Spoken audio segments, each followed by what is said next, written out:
Umar ibn al-Khattab radiallahu anhu. Can anyone tell me how he passed away? He was stabbed while he was leading the prayer. Alright, he was stabbed while he was leading the prayer. The narration goes on to tell us that Umar radiallahu anhu has this big open wound. He had literally a hole in his stomach. And he's lying there and he's bleeding out and he's fading in and out of consciousness. And then while he's in that state and in that condition, he hears the call, the adhan for prayer. And he starts getting up. Everyone around him is like, oh, wait a second, where do you think you're going? He says, I have to go pray, the adhan. I have to go and pray, it's the adhan. And he said, you're dying.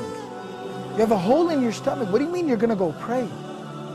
And he says that, I remember the Prophet ﷺ telling me that there's no deen for the one who doesn't pray. That the salah is like the head and the body. I have to go and pray.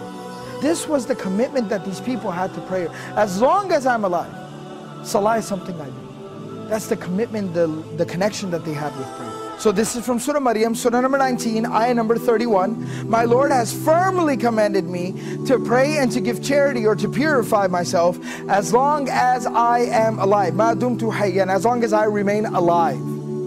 This is a statement of Isa alayhi salam. This is a very powerful reminder about our approach to prayer and how we approach prayer and how we perceive and think and how we implement prayer in our lives. You see, we're supposed to pray, it's saying, as long as I am alive. Till my last breath, I am committed to salah, to prayer.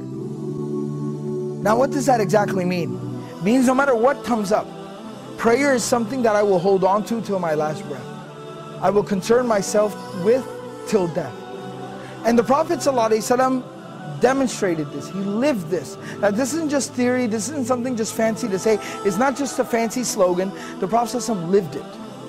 You know, about a week before the passing of the Prophet ﷺ, he fell very ill. He became ill. And the Prophet ﷺ was incapable of standing up and even walking on his own very soon after.